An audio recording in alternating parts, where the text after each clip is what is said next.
আমাদের দেশে যারা রাজনৈতিক নেতৃবৃন্দ অধিকাংশ দেখবেন 5 ওয়াক্ত নামাজ পড়ুক আর না পড়ুক, জানাজার ভিতরে দেখবেন আমাদের দেশের রাজনৈতিক নেতারা সবার আগে এসে হাজির, ঠিক কিনা কম? সে যেই দিন জুহরের পরে জানাজা, ওই দিনও সে জুহর পড়ছে কিনা সন্দেহ আছে।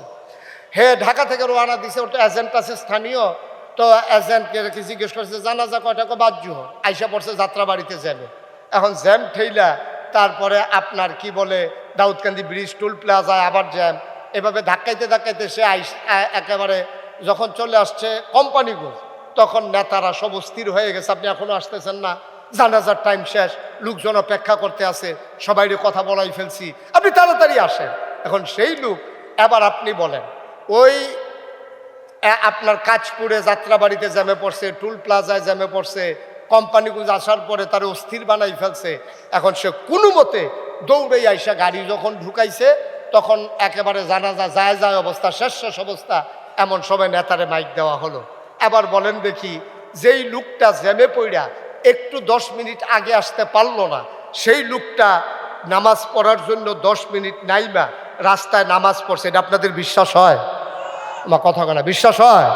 তো সে তো রওনা দিছিল ঢাকা থেকে, এখানে এসে জুহরের পরে জানাজা ধরবে, তো এতক্ষণের ভিতরে তার তো অজুও নাই, এখন অজুও নাই, নামাজও পড়ে নাই। যখন দেখছে যে সে জানাজা, সে বেড়াইতের মতো জানাজার ভিতরে দাঁড়াই গেছে।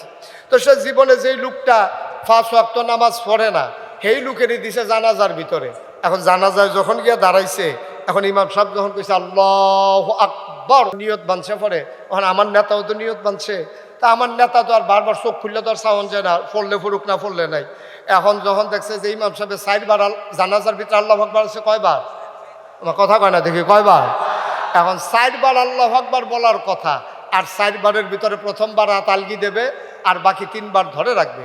আর হ্যাঁ মনে করছে দাঁড়াইয়া যখন আল্লাহু আকবার, রুকু তো যায় না, সাজদা তো যায় না, তো হাত বুধে প্রতিবারই আলগি দেওয়ান লাগবে। এখন হে ইচ্ছা মতো 4 বার হাত আলগি দিচ্ছে, লগে দিয়া পড়ছে এমন এক বুড়া বেড়া, এবার মুহ কথা আটকায় না, আগে আটকাইতো, এখন চামড়া ডিল হয়ে গেছে। এখন এবার হুদু দিয়ে কথা বার হয়, হ্যাঁ বেড়া কইতেছে কিরে আপনি এত বড় ইয়ে হয়েছেন, আপনি জানাজা পারেন না, আপনি রিসাইড বার হাত আলগি দিয়ে বইয়া রয়েছে। এবার মনে মনে কয়ে লেগে তো আইতাম চাই না তোর আর জানাজা।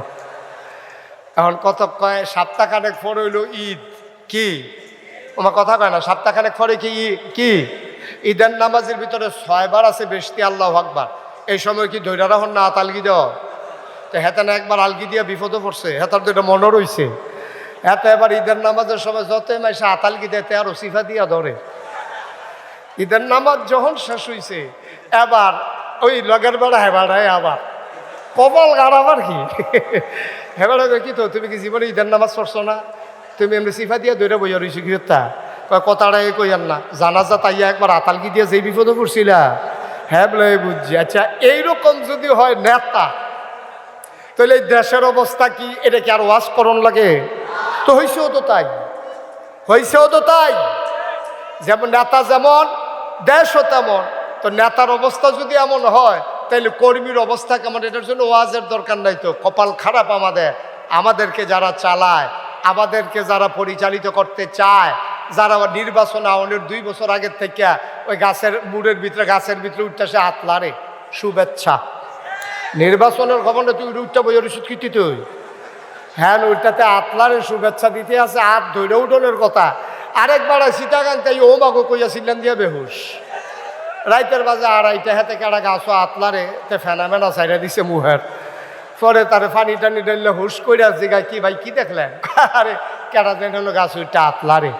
শহীদারে কয়বার সবসময় আমরা এখনো তাই, কোনো সময় আতলারে তোমার আতলার তো হয়েছে কত আইও না চাই গিয়া প্রস্তাবটা টিপ দিয়ে দেখতে নির্বাচন করবে আগের থেকে আতলারে।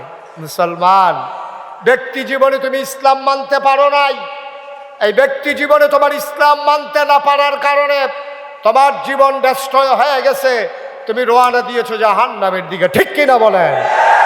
তোমার দৌড় হয়েছে জাহান্নামের দিকে। এখান থেকে ফিরে আসা এই বয়সে আর কঠিন। আমি কইছিলাম সূরা ফাতিহাটা ঠিক কইরা লন না, কইছো ঠিক তো করতাম চাই, এই যে হাডা এটা আর এই পর্যন্ত যায় না তো নিচ পর্যন্ত, আর এটারে চাইছি দাঁত মাত যে পড়ে গেছে গা, এইটা এইরকম সাইডে ফেলতে দৌড়াদৌড়ি করে ফুটা মতো উচ্চারণ হয় না। গোটা বিশ্ববাসী শুধু বাংলাদেশ নয়, গোটা বিশ্বে প্রায় 800 কোটি মানুষ, এখন 250 কোটি মুসলমান। সব জায়গায় মানুষগুলো ধ্বংসের দ্বার প্রান্তে পৌঁছে গেছে। যদিও এই জামানাকে আয়ামে জাহিলিয়া বলা হয় না, কিন্তু আয়ামে জাহিলিয়াকেও হার মানিয়ে দিয়েছে আজকের এই পৃথিবী। আজকের এই যে আমাদের যে অবস্থা, একেবারে আয়ামে জাহিলিয়াতকেও হার মানিয়ে দিয়েছে। আজকে তৎকালীন জমানায় মানুষগুলো মানুষের উপর অত্যাচার করত, নির্যাতন করত, মানুষের উপরে নিপীড়ন করত।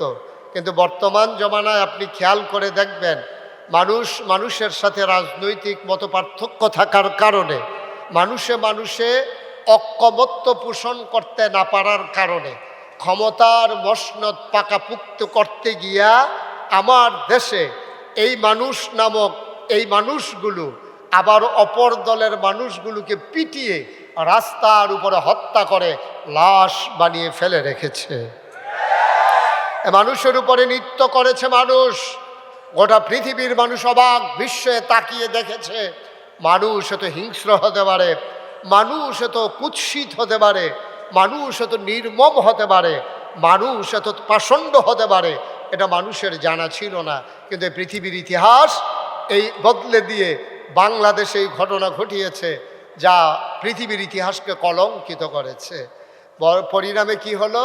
পরিণামে তাই হলো যা হবার। গোটা পৃথিবীর মানুষগুলো বাংলাদেশে একটা প্রেক্ষাপটে যখন মানুষগুলো ফুসে উঠল, খেপে উঠল, মানুষগুলো যখন আর নির্যাতন সইতে পারছিল না, তখন সবাই মিলে চেয়েছিল, যখন দফা এক দাবি এক, পদত্যাগ পদত্যাগ। আল্লাহ তা মেনে নিলেন না, আল্লাহর ফায়সালা ভিন্ন হয়ে গেল। আল্লাহ রায় দিয়ে দিলেন দফা এক দাবি এক, দেশ ত্যাগ দেশ ত্যাগ। ঠিক কিনা বলো? গোটা পৃথিবীর মানুষ চাইল পদত্যাগ, গোটা বাংলাদেশের মানুষ, আপামর জনতা, রাজনৈতিক নেতৃবৃন্দ সবাই চাইল পদত্যাগ, আর আল্লাহ ঘটাই দিলেন দেশ ত্যাগ। এটাই হচ্ছে আল্লাহর ফায়সালা। ঠিক কিনা বলেন? এই ফায়সালা কার? কথা কোন? এই ফায়সালা কার? আল্লাহ যা বলেন তা করেন নাকি করেন না? কম কম না বেশি বেশি?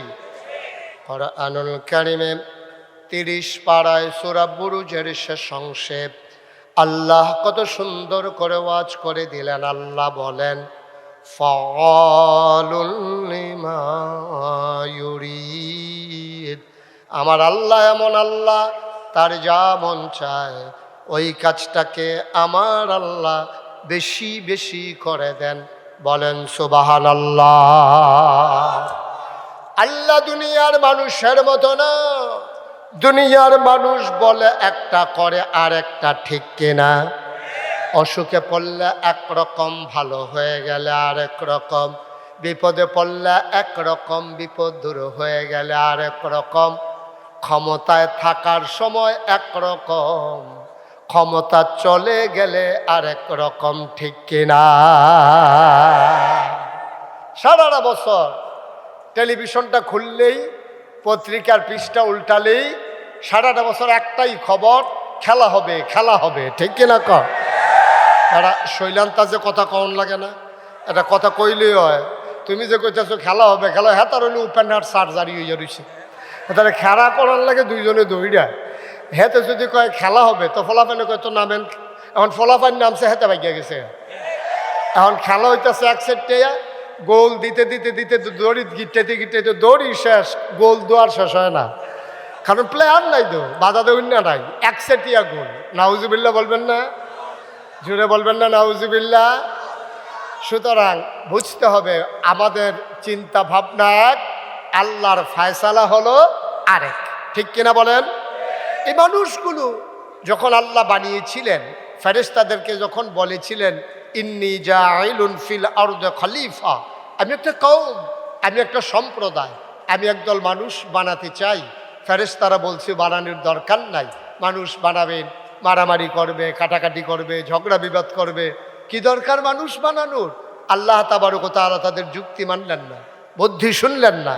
তিনি ঘোষণা দিয়ে দিলেন, ইন্নী আ'লামু মা লা তা'লামুন। আমি যা জানি তোমরা তা জানো না, বলেন সুবহানাল্লাহ। মানুষ বানানো হয়ে গেল। একটা মানুষ জাহান্নামে যাক, আমি শুরুতেই বলছিলাম আল্লাহ চান না। সব জান্নাতে গেলেই আল্লাহ লাভ, কারণ আল্লাহ বড় আদর করে মানুষ বানিয়েছেন। আফসোস কি জানেন, আল্লাহ চান আমরা জান্নাতে চলে যাই, কিন্তু আমরা জাহান্নামের দিকে এমন দৌড় দিছি, এটা থেকে উঠে আসা বড় মুশকিল, ফিরে আসা বড় মুশকিল। এখন হার্ট ব্রেক কইরাও আমাদের ফিরে আসার আর সুযোগ নেই। কারণটা কি? আজকে সেই কারণগুলো চিহ্নিত করব। কেন মানুষগুলো আজকে জাহান্নামের দিকে দৌড় দিয়ে আছে, কেন ওরা ফিরতে পারছে না, এগুলো ইনশাআল্লাহ পর্যায়ক্রমে আলোচনা। ওয়ামা তাওফিকি ইল্লা বিল্লাহ। বন্ধুগণ, আল্লাহ তাবারক ওয়া তাআলা জান্নাতে দেওয়ার জন্য মানুষদেরকে অনেকগুলো চেষ্টা করেছেন, অনেক চেষ্টা, অনেকভাবে আল্লাহ চেষ্টা করেছেন, কিন্তু মানুষগুলো পারল না। কেন মানুষগুলো পারল না? অনেক কারণে। এক নম্বরে হচ্ছে সে ব্যক্তি জীবনটাকে গুছিয়ে নিতে পারেনি।